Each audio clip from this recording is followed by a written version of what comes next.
네, 우리가 구도자라는 말을 사용했었죠. 대부분 우리 형제 모임에서는 구도자라는 말을 많이 쓰고 있습니다. 영어로 하면 seeker라고 하는데 도를 구하는 사람 뭐 이렇게 얘기할 수 있겠습니다.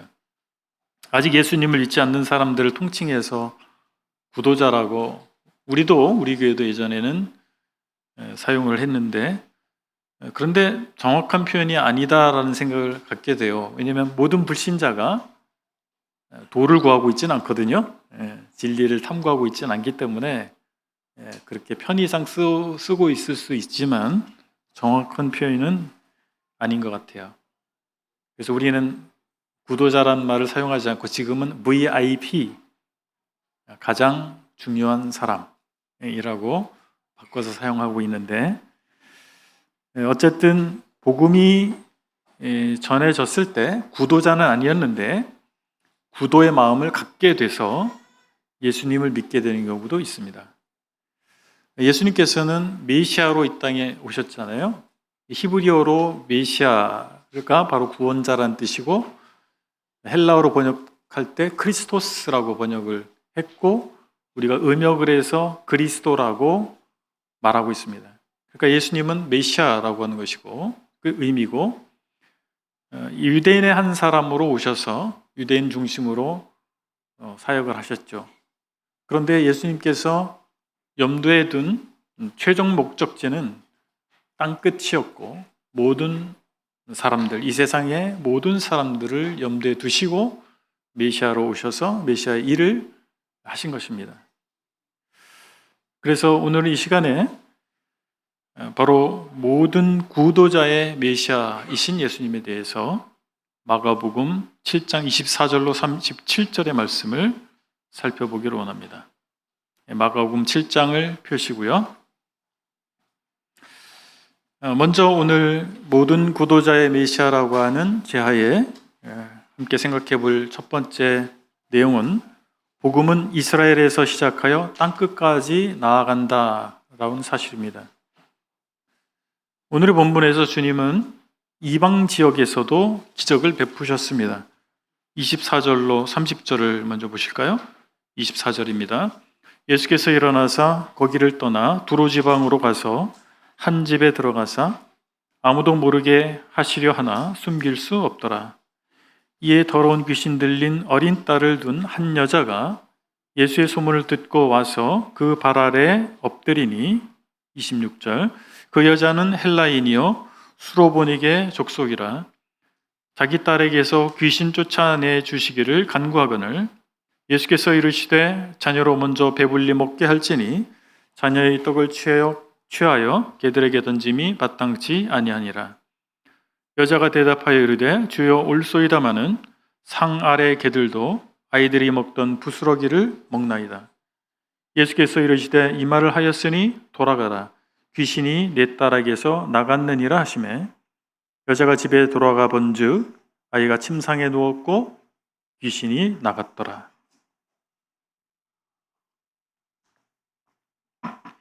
여기 30절까지 읽었는데, 예수님께서 유일하게 팔레스틴이라고 하는 유대인의 거주지를 벗어난 기록입니다. 바로 이 지역에 가신 것이, 이곳이 두로, 시돈 이런 지역입니다. 왜 이곳에 가셨는지 정확하게 알 수 없는데, 사람들에게 알려지기를 원치 않으신 것으로 봐서 예수님께서는 제자들과 특별한 시간을 갖기를 원하셨던 것 같고, 왜냐하면 사람들이 많이 있었기 때문에 제자들과 긴밀한 관계를, 그런 시간을 갖기가 어려웠을 거예요. 뿐만 아니라 주님도 자신도 개인적인 시간이 필요했었던 것 같습니다. 그래서 예수님을 잘 알지 못할 만한 그 이방인 지역으로 가셨던 것 같습니다. 그런데 그곳에도 예수님의 소문이 번져서 숨길 수 없었다 이렇게 표현하고 있잖아요. 근데 여기에 수로보닉의 여인이 예수님을 찾아왔다고 마가는 기록하고 있습니다. 수로보닉의 족속이 있었나 이런 생각을 하게 되죠. 우리가 수로보니게라고 하는 말은 두 단어의 합성어예요. 수로라고 하는 말과 보니게 또는 베니게라고 하는 말을 붙여서 수로보니게라고 하는 거예요. 수로는 수로란 지방이에요. 지방이고 베니게는 그 지방의 어떤 지역이죠. 어떤 도시죠. 근데 베니게는 영어로식 발음을 하면 페니키아라고 하죠. 페니키아라는 말을 들어보셨죠? 그래서 왜 수로 보니게라고 했냐면 북아프리카에 리비오 보니게가 있었어요. 그래서 페니키아라는 단어가 똑같잖아요. 그래서 북아프리카 리비오 지역의 페니키아와 구분하기 위해서 수로에 있는 수로 지역의 페니키아, 그래서 수로 보니게는 그런 의미입니다. 어떤 민족의 이름이라기보다는 그 지역을 얘기하는데 여기에 거주민들이 사실은 이스라엘 백성이 가나안을 정복할 때 가나안에 살았던 제부족들이 있잖아요. 그들 중에 일부가 이스라엘을 피해서 도망가 사는 지역, 그곳이 바로 이쪽 지역이에요. 분명히 이스라엘과 대척점에 서 있었던 이방인들입니다. 그래서 이 여인은 분명히 이방인입니다. 그런데 이 사람들이 이스라엘에게 바알을 숭배할 수 있도록 소개했던 전력이 있어요, 과거에. 그런데 바로 그러한 사람들마저 메시아의 축복, 메시아 시대에 그들이 복을 얻게 될 것에 대한 예언이 시편 87편 4절에 되어 있었습니다. 나는 라합과 바벨론이 나를 아는 자 중에 있다. 말하리라, 보라, 블레셋과 두로와 구스여, 이것들도 거기서 났다 하리로다. 여기서 두로가 나오잖아요. 두로와 시돈 지역. 바로 수로보니게 여인은 그 지역에 살고 있던 사람이에요. 그래서 그런 예언이 이미 구약 성경에 있었다는 사실입니다. 그래서 이 수로보니게 여인에게, 이방인이었던 수로보니게 여인에게 예수님께서는 이적을 베푸셨어요. 그 딸이, 귀신 들린 딸이 귀신이 나가는 이적을 그 이방 여인에게도 베푸셨습니다.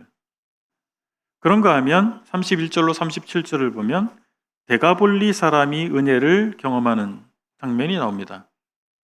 제가 몇 절을 읽겠습니다. 31절입니다. 예수께서 다시 두로 지방에서 나와 시돈을 지나고 데가볼리 지방을 통과하여 갈릴리 호수에 이르시매 사람들이 귀먹고 말 더듬는 자를 데리고 예수께 나와 안수하여 주시기를 간구하거늘 예수께서 그 사람을 따로 데리고 무리를 떠나사 손가락을 그의 양귀에 놓고 침을 뱉어 그의 혀에 손을 대시며 하늘을 우러러 탄식하시며 그에게 이르시되 에바다 하시니 이는 열리라는 뜻이라. 그의 귀가 열리고 혀가 맺힌 것이 곧 풀려 말이 분명하여 졌더라. 자, 예수님께서 이제 두로와 시돈을 떠나서 데가볼리 지방으로 가셨다고 했는데 우리가 성경 지리를 대부분 잘 모르잖아요. 그래서 좀 설명을 드리면 데가볼리는 데카폴리스라고 하는 말의 음역이에요. 데카폴리스라는 말은 데카가 열이란 뜻이에요. 10이란 뜻이고 폴리스는 도시란 뜻이거든요. 그래서 10개의 도시들 이런 뜻이에요.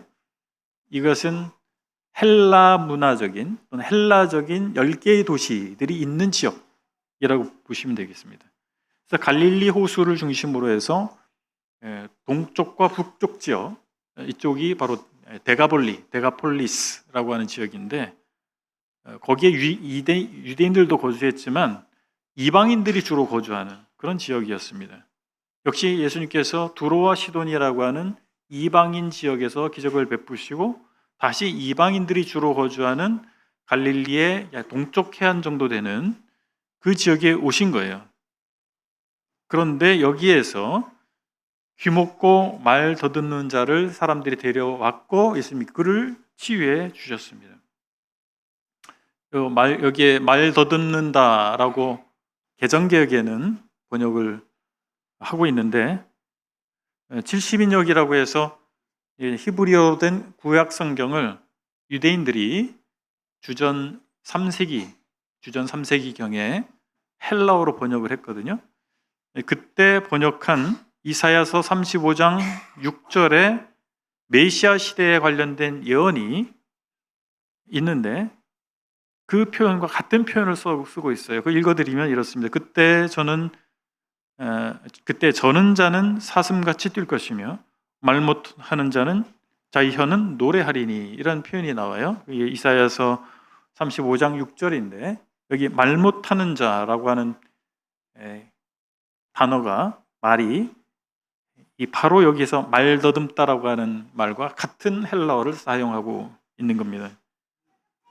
그래서 하나님께서 정해진 때가 참회라고 표현하잖아요. 메시아를 이 땅에 보내셨잖아요. 당신의 아들이신 예수님을 메시아로 이 땅에 보내셨어요. 그래서 마치 천년왕국은 아니지만 메시아가 역사하시는 그 기점이 시작될 것에 대한 구약의 예언이 예수님에 의해서 이루어지고 있는 다양한 모습들을 복음서 기자들은 보도를 하고 있는 것입니다. 그래서 이 말더듬는 자가 예수님 앞에 이끌려 나왔을 때 그가 노래할 수 있는, 그의 혀가 풀려서 말하고 노래할 수 있는 이적을 베푸신 사건을 마가는 보도하고 있는 것입니다. 그래서 이방인이었던 그들이 이제 1차적으로 유대인의 왕으로 오시고 십자가의 목적을 두고 오신 예수 그리스도께서 이방인 지역의 일부로 가시고, 물론 어떤 의도, 예수님이 직접적 의도는 아니었을지 모르겠지만 그들에게 치유의 기적을 베푸신, 하나님의 은혜를 베푸신 장면이 유의미합니다. 사실 만민에게 복음이 전파될 것은 신약 성경뿐만 아니라 구약 성경의 가르침이기도 했습니다. 율법 시대에도 하나님의 특별한 은총이 절대적으로 유대인에게만 제한되어 있지 않았습니다. 누가복음 4장 25절로 27절에서 엘리야 시대 흉년 중에 시돈 땅의 사렙다 과부에게 베풀어진 은총에 대해서 누가는 기록해주고 있습니다. 알려주고 있습니다. 그리고 엘리야 시대의 수리아 사람 나아만의 문둥병 치유를 예수님이 말씀하셨다는 사실을 또 소개하고 있습니다.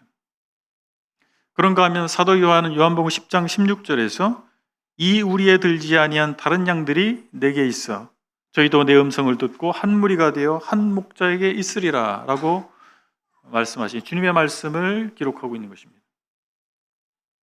아브라함 안에서, 곧 이스라엘 안에서 모든 민족이 복을 받게 될 것이라고 하는 사실을 구약 성경에서 선포했습니다. 창세기 22장 18절에 보면 하나님께서 아브라함을 선택하실 때 이렇게 말씀하셨어요. 또 내 씨로 말미암아 천하 만민이 복을 받으리니 이는 내가 나의 말을 준행하였음이라 하셨다 하니라. 아브라함을 선택하신 하나님께서 그때 이미 천하 만국이 복을 받는 계획을 갖고 계셨고, 하나님이 정하신 때에 예수 그리스도를 이 땅에 보내심으로 말미암아서 그 계획을 구체적으로 실현하셨다라고 하는 것입니다. 그래서 인류 구속이라고 하는 하나님의 경륜, 이것은 하나님의 작품입니다. 하나님의 설계에 의해서 이루어진 것입니다. 하나님께서 아브라함을 선택하시고 온 인류를 직접 대면하시는 단계에서 이제 한 가문, 더 나아가서 이제 한 민족을 통해서 인류 구원이라고 하는 프로젝트를 시작하신 것입니다. 아브라함의 후손이 바로 이스라엘 민족이죠. 그래서 이스라엘 민족이 대단해서가 아니고 하나님께서 그들을 택하셨기 때문에 특별한 민족이 된 것입니다. 우리가 요즘엔 매일 뉴스를 듣잖아요. 이스라엘에 관련된 뉴스를 계속 듣고 있습니다. 그들이 상대가 사실 될 수 없는 이란의 인구가 몇 천만이더래요? 5천만인가 6천만인가 되는 걸로 알고 있습니다. 이스라엘이 1,000만이 안 돼요. 인구수에서도 또 영토 면적이 있어서도 너무나 작은 나라인데 그렇게 지금 전쟁을 하고 있습니다. 어쨌든 우리가 이스라엘 역사를 잘 살펴보면 그들이 대단해서가 아닌데 하나님께서 연약한 자들을 선택하시고 하나님의 뜻을 이루어 가시는 분이라고 하는 것을 고백하게 하십니다. 27절에 보면 이렇게 말씀하고 있어요. 예수께서 이르시되 자녀로 먼저 배불리 먹게 할지니 자녀의 떡을 취하여 개들에게 던짐이 마땅치 아니하니라. 이 수로보니게 여인이 예수님께 찾아와서 간청했을 때 예수님이 하신 말씀이잖아요. 참 매정하고 또는 인종차별적인 발언처럼 들립니다. 그러나 주님께서는 바리새인들과 같지 않게 이방인들을 개처럼 여기지 않으셨어요.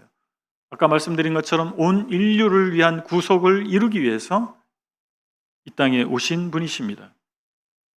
그런데 인류 구원이라고 하는 이 프로젝트를 수행하는 데 있어서 그 단계가 있었다라고 하는 거예요. 우선순위가 있었다라고 하는 것입니다. 그것을 이 여인에게 말씀하신 거예요. 마태는 자신의 복음서에서 예수님의 지상사역이 1차적으로 이스라엘에게 제한되어 있었다는 사실을 밝혀주었습니다. 마태복음 15장 24절에 보면 예수께서 대답하여 이르시되 나는 이스라엘 집의 잃어버린 양 외에는 다른 데로 보냄을 받지 아니하였도다. 하나님께서 택한 백성인 유대인들에게 언약과 계시를 주셨습니다. 하나님의 계시는 성막과 성전이라고 하는 형태로 지어져서 하나님께 나아가는 방법을 실제로 체험할 수 있게 하셨습니다. 또한 문서 형태로 보존돼서 전파됐는데 그것이 바로 성경입니다. 구약 성경은 유대인들에 의해서 기록됐습니다. 신약 성경의 대부분이 저자가 유대인들입니다. 하나님께서는 인류 구속의 프로젝트의 중심에 이스라엘 즉 유대인들을 두셨던 것입니다. 메시아께서 약속대로 이스라엘 나라에 오셨어요. 그리스도께서는 먼저 이스라엘 향해서 천국 복음을 전파하셨습니다. 예수님의 1차적인 사역의 대상은 다 유대인들이었습니다.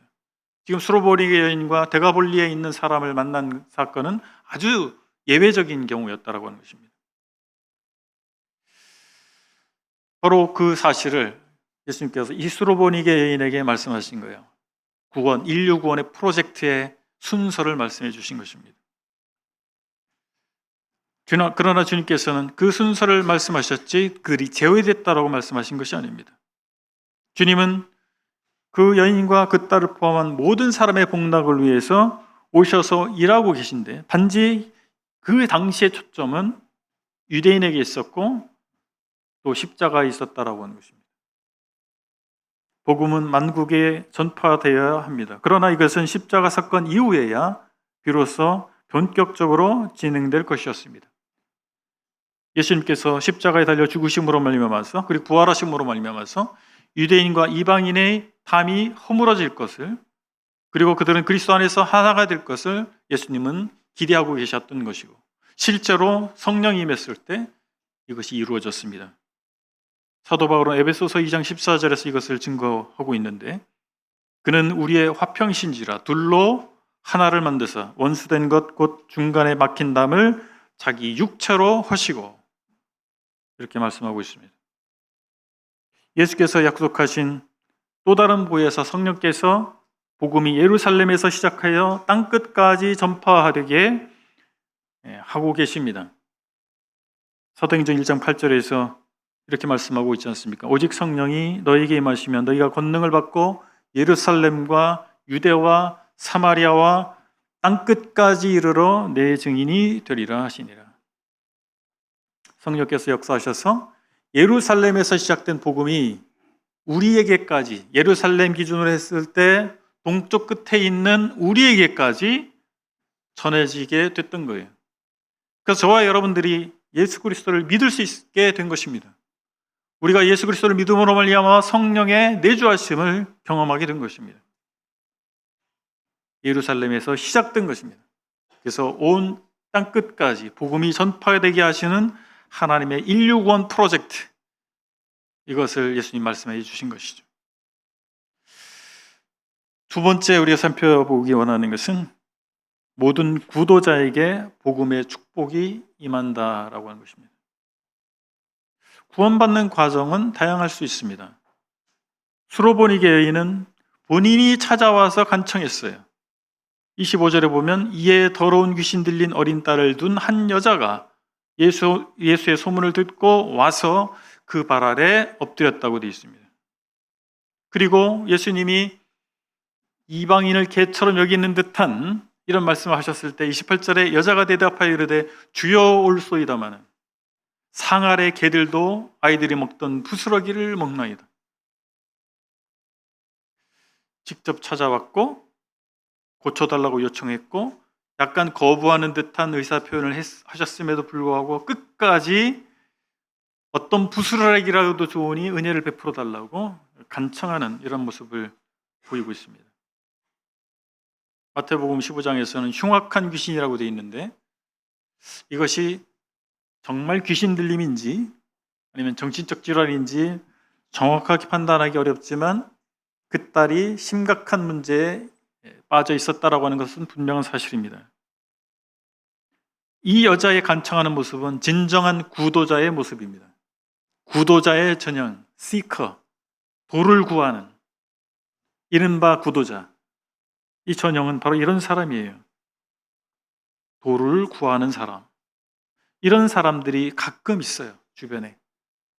제가 알기로 어떤 형제님은 우리 교회에 나와서 복음을 듣기 전에 성경을 완독하셨다. 성경을 예수님 믿고 나서도 완독을 하지 못한 분도 계시잖아요.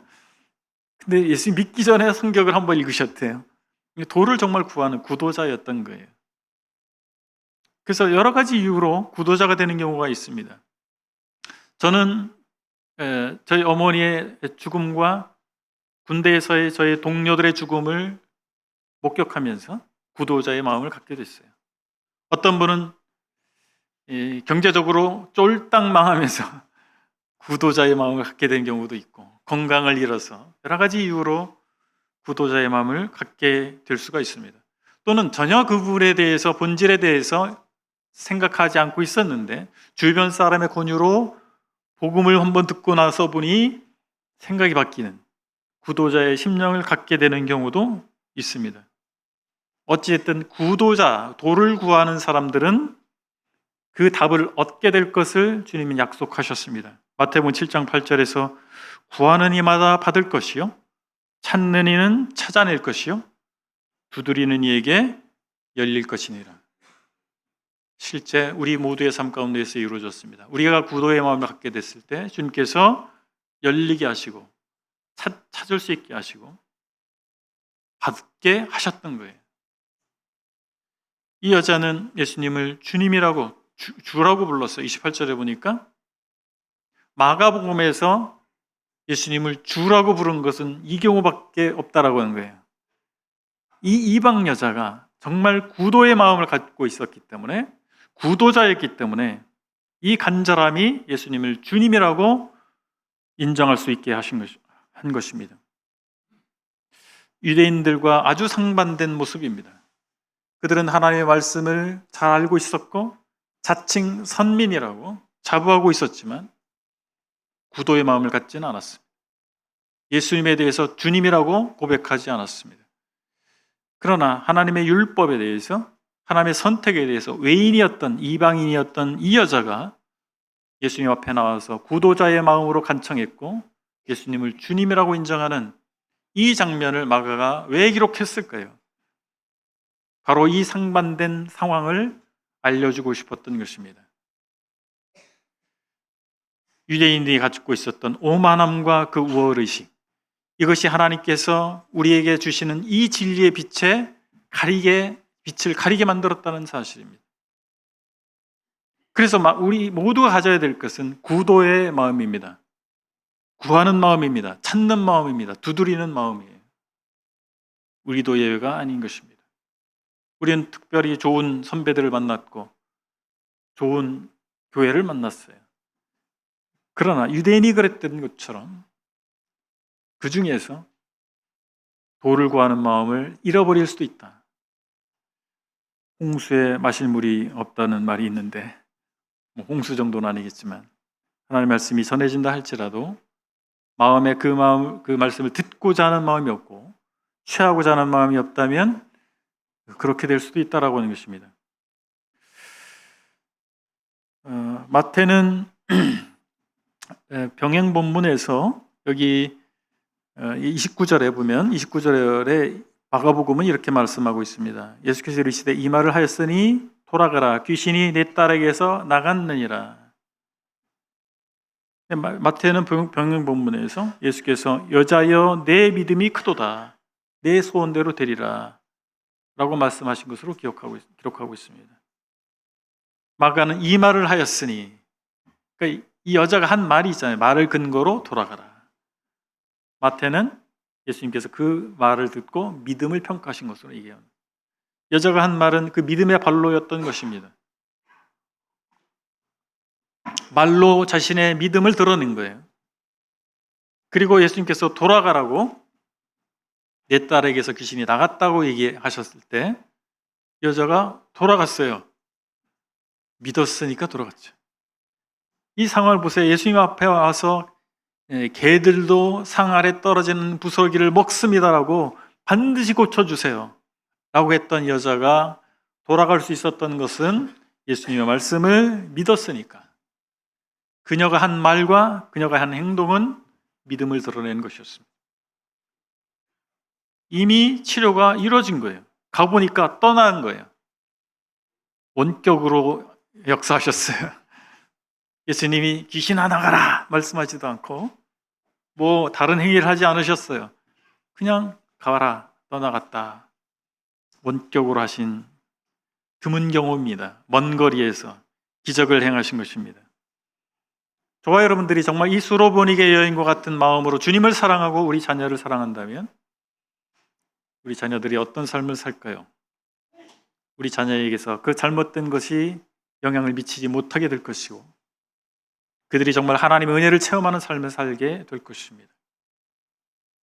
우리는 문제의 원인을 다양한 곳에서 찾습니다. 사회에서 찾고 물론 없지 않아요. 이 세상, 불신 세상이 더 물질 문명이 극도로 발달된 이 세상이 우리 자녀들이 믿음으로 살지 못하게 하는 역할을 분명히 합니다. 그러나 진정한 문제는 어디에 있는가라고 하는 것입니다. 혹시 부모된 우리에게 있지 않을까요? 정말 수로보니게 여인과 같은 간절함이 주님 앞에 가면 내 자녀에게 해악을 끼치고 있는 이 귀신의 역사가 사라질 것이라고 하는 그 간절한 믿음이 우리에게 있을까라고 하는 것입니다. 우리가 정말 주님을 사랑하고 주님을 믿는다면 그리고 주님 앞에 우리 자녀를 의탁하고자 한다면 그들의 인생이 주님의 은혜 가운데 있게 될 것을 저는 믿습니다. 데가볼리 사람은 다른 사람들에게 끌려왔어요. 32절부터 보면 수로보니게 여인과 또 다른 양상입니다. 32절 보면 사람들이 귀먹고 말 더듬는 자를 데리고 예수께 나와 안수하여 주기를 간구하거늘. 이 귀먹고 말 더듬는 사람이 요청한 게 아니에요. 사람들이 데리고 와서 간구한 거예요. 그러니까 이 사람은 끌려온 거예요. 끌려온 사람들이 있어요. 끌려왔어요. 그리고 예수님께서 수로보니게 여인의 딸은 그냥 원격으로 뭐 귀신 나가라 이런 말도 하신 적 없어요. 그냥 원격으로 그냥 귀신이 나가게 하셨어요. 근데 이 데가볼리 사람은 33절을 보면 예수께서 그 사람을 따로 데리고 무리를 떠나사 손가락을 그 양귀에 넣고 침을 뱉어 손을 그 혀에 손을 대시며 하늘을 우러러 탄식하시며 에바다 하셨단 말이에요. 그러니까 이 혀가 풀리고 치유가 된 거예요. 다르죠? 다르게 하셨어요. 그래서 뭐 침을 이렇게 한 것은 요즘식으로 생각하면 아유 좀 더럽다. 이런 생각을 하는데 그때 당시에는 아주 고대 사회잖아요. 침도 의료행위, 물론 민간요법이죠. 의료행위로 사용이 됐다고 합니다. 그런 그때 당시에 아주 기괴한 그런 행동은 아니었던 거예요. 근데 우리가 주목하는 것은 그냥 말씀으로도 또는 말씀하지 않아도 낫게 하실 수 있는 주님이신데 여기서는 귀에다가 손가락을 넣으시고 이렇게 뭔가 행동을 하셨단 말이죠. 여기에 대해서 존 칼빈은 이렇게 해석했어요. 예수께서 귀먹고 어눌한 자에게 손을 얹는 행위 자체만으로 충분한 효과가 있었다. 그러나 외적인 손늘림이 무익하다고 판단될 경우 유익하다고 판단될 경우 주님은 그것을 충분히 이용하셨다. 아마도 이 데가볼리 사람에게 너의 귀에 뭔가 일이 일어날 거야. 너의 혀에 뭔가 일이 일어날 거야. 그것을 내가 행할 것이다 라고 하는 것을 구체적으로 인지하도록 하길 원하셨던 것 같아요. 주님께서는 사람들을 다루심에 있어서 우리의 모든 체질을 아시고 우리의 중심을 아시는 분이시기 때문에 각자 나름의 방법이 어떤 방법이 필요한지를 알고 택하시는 분이십니다. 나만이 이것을 알았어야 되죠. 예. 뭔가 나만이 기대했던 게 있었거든요. 근데 기대와 다른 걸 요구하니까 야, 그걸 통해서 될까? 그거죠. 하나님께서 택하시는 방법이 언제나 최선입니다. 그러나 그것이 획일적이지 않다라고 하는 거죠. 초자연적으로 이 데가블리 사람의 귀먹고 말도 없는 이 문제가 해결이 됐잖아요. 이런 것들이 어떻게 가능했을까라고 하는 거죠. 방법이 중요한 게 아니었다라고 하는 것입니다. 우리는 어떤 방법에 자꾸 초점을 맞춥니다. 그래서 어떤 방법을 하면 어쨌거나 그런 결과가 나오지 않겠는가. 그런데 방법이 아니라 주님이십니다. 주님이시기 때문에 되는 거죠. 방법은 다양할 수 있는 것입니다. 우리가 구원받을 때 그 방법이 어땠습니까? 같지 않아요. 비슷할 수도 있지만 굉장히 다양한 상황에서 우리는 예수 그리스도를 만나게 된 것입니다. 그런데 이렇게 이 과정은 다양한데 구원이라는 그 자체는 같습니다. 36절과 37절에 보면 이런 기록이 있어요. 예수께서 그들에게 경고하사 아무에게도 이르지 말라 하시되 경고하실수록 그들이 더욱 널리 전파하니 37절 사람들이 심히 놀라 이르되 그가 모든 것을 잘하였도다. 못 듣는 사람도 듣게 하고 말 못하는 사람도 말하게 한다 하니라. 주님이 침묵하라고 하셨는데 사람들은 하지 말라면 더 하잖아요. 그죠? 왜 침묵하라고 하셨을까요? 저는 그렇게 생각합니다. 성경을 읽을 때 주님의 의도, 주님의 마음을 좀 헤아리려고 읽으면 좋겠다는 생각이 듭니다. 왜 침묵하라고 하셨을까요? 여러분 마술쇼를 관람한 적 있으세요? 전 그렇게 관객으로 관람한 적 없는데 어떤 비디오를 통해서나 이걸 본 적은 있어요. 어떻던가요? 마술쇼. 와, 놀랍죠? 빈손에서 갑자기 비둘기가 나오고. 예수님께서는 그런 마술하는 사람처럼 인식되기를 원치 않으셨던 것 같아요. 그냥 뿅뿅 병을 고쳐주는 그런 분으로 인식되기를 원치 않으셨던 것 같습니다. 예수님께서는 그런 어떤 단순히 기적을 행하는 그들의 현실적 필요를 해결해주는 그런 존재가 아니라 개인적인 인격적 만남을 통해서 그들의 진정한 구세주가 그들의 구원자가 되기를 원하셨기 때문에 이 사실을 말하지 말라, 사람들에게 알리지 말라고 말하셨을 것으로 생각이 됩니다. 그 이방 지역이었지만 그들은 하나님의 백성이 아니었고 하나님의 율법에 대해서도 무지한 가운데 있는 사람들이었지만 그들이 고백했습니다. 그가 모두 잘하였도다. 바로 메시아 왕국의 시작을 알리는 메시지입니다. 마가 요한은 이것을 놓치지 않고 자기의 복음서에 기록했어요. 그가 모두 잘하였도다. 이방인의 입을 통해서 이 말이 나왔다는 사실을, 새로운 창조가 시작됐다는 사실을 마가는 알려주고 있는 것입니다. 저와 여러분들에게도 마찬가지입니다. 우리가 예수 그리스도를 만날 때 온전한 치유를 우리는 경험한 것입니다. 영적 치유죠. 온전한 치유가 일어난 거예요. 새로운 창조가 일어난 것입니다. 우리는 새롭게 됐습니다. 우리의 세계관이 달라졌고 우리의 인생의 목표가 달라졌고 우리의 삶의 이유가 달라졌습니다. 고린도후서 5장 17절에서 바울은 이와 같이 얘기하고 있습니다. 그런즉 누구든지 그리스도 안에 있으면 새로운 피조물이라. 이전 것은 지나갔으니 보라 새 것이 되었도다. 아멘. 누구든지 동일합니다. 새 것이 된 거예요. 새로운 창조가 일어나는 것입니다. 이전 것은 지나간 것입니다. 하나님을 믿지 않던 세계관과 하나님을 믿지 않던 인생의 목표와 삶의 양식은 이젠 것이 되는 거예요. 예수 그리스도를 믿음으로 말미암아 이제 새로운 삶의 지평이 열리는 것입니다. 새로운 삶의 기준이 생기는 것입니다. 새로운 삶의 목적이 생기는 것입니다. 이런 면에서 구원은 동일합니다. 하나님의 백성이 되는 것이고 하나님의 가족의 일원이 되는 것이고, 그래서 이제 하나님 나라를 위해서 사는 사람이, 그런 새로운 삶이 열린 것이잖아요. 오늘 교훈을 정리하겠습니다. 하나님께서는 인류 구속의 경륜을 기획하시고 실행하고 계십니다. 하나님께서 아브라함을 부르시고 그의 후손인 이스라엘을 통해서 계시를 기록하게 하시고 메시아에 대한 예표를 주셨습니다. 그들의 제사법과 성막과 성전을 통해서, 그들의 제사장 제도를 통해서 메시아에 대한 예표를 주신 거예요. 그리고 그들 중에 메시아이신 예수님을 보내셔서 구속을 완성하셨습니다.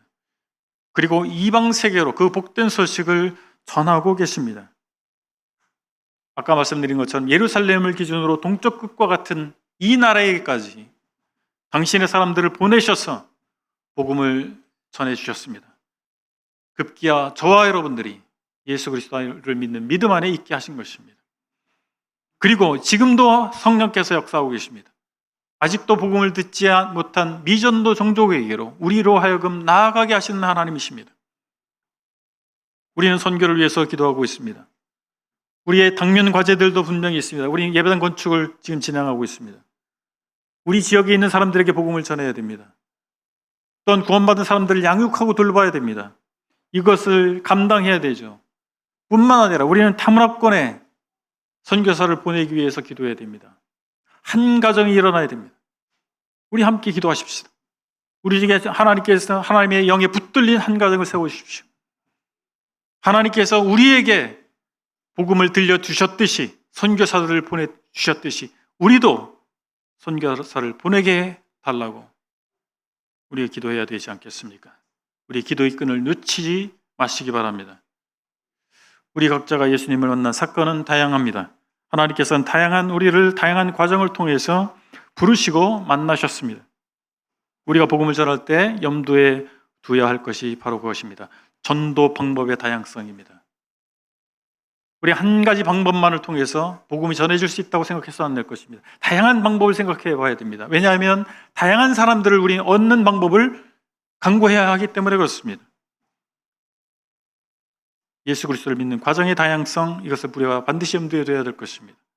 그러나 예수 그리스도를 구주와 주님으로 믿는 것은 동일합니다. 그리고 그 결과 또한 같습니다. 우리는 모두 하나님의 자녀이고 하나님 나라의 백성으로 그 나라에 충성하는 사람들이 된 것입니다.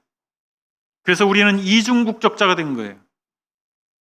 우리는 이 나라의 백성으로 태어나서 대한민국이라는 국적을 얻었습니다.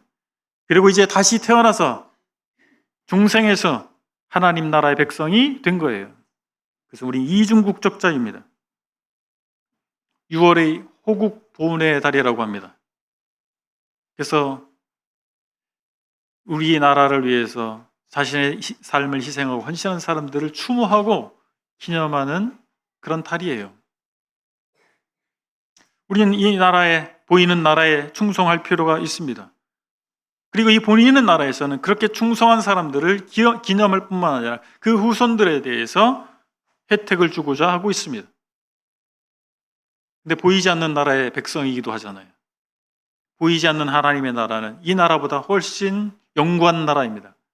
대한민국이 언제까지 있을까요? 영원히 있을까요? 그러면 좋겠죠? 영원하지 않습니다. 성경은 말씀합니다. 이 세상에 종말이 있다고 말합니다. 이 나라의 호국 영령이라고 하는 사람들, 위인들의 역사는 대한민국이 존재할 때까지만 있는 거예요. 대한민국이 사라지면 다 사라지는 거예요. 근데 하나님 나라는 영원합니다. 어느 나라에 충성하시겠습니까? 하나님 나라에 충성하시기 바랍니다. 그들의 헌신, 우리의 헌신을 통해서 하나님 나라가 확장되는 것입니다. 우리는 이 나라에 충성한, 하나님 나라에 충성한 사람들을 기억할 뿐만 아니라 우리가 또한 하나님 나라의 백성으로서 충성하는 사람들이 되어야 하겠습니다. 찬송 같이 하시겠습니다. 우리 아버지 마음을, 아버지 되신 하나님의 마음을 생각하면서 함께 부르시면 좋겠습니다.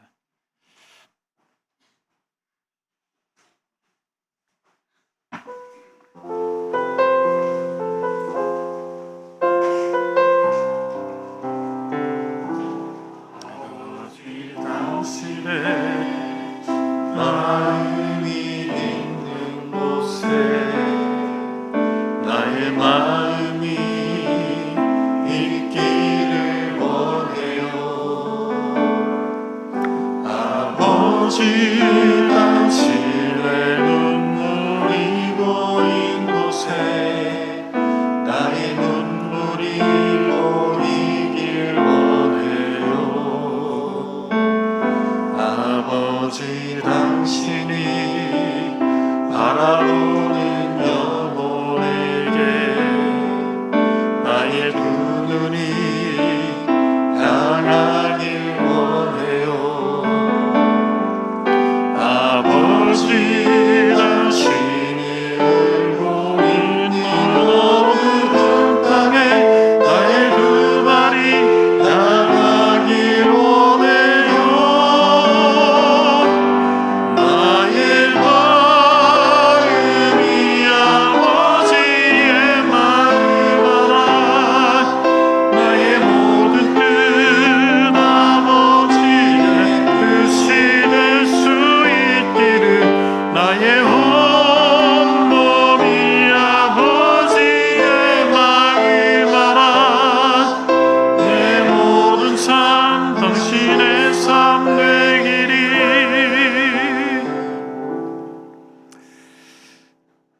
자, 아버지 하나님의 마음을 기억하면서 각자 기도하는 시간 잠시 갖겠습니다.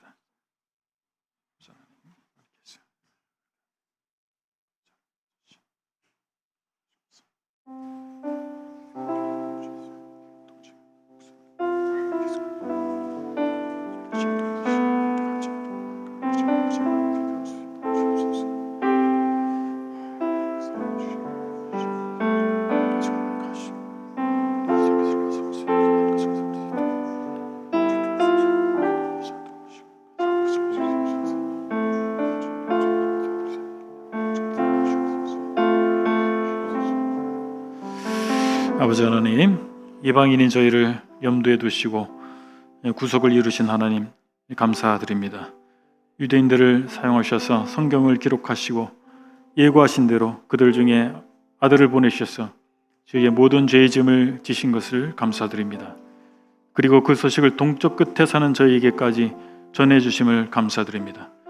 그리고 이제 저희를 통해서 다시 복음을 들어보지 못한 이들에게 나아가게 하시는 하나님을 찬양합니다. 하나님 나라를 위해 충성하는 저희가 될 수 있음에 감사드립니다.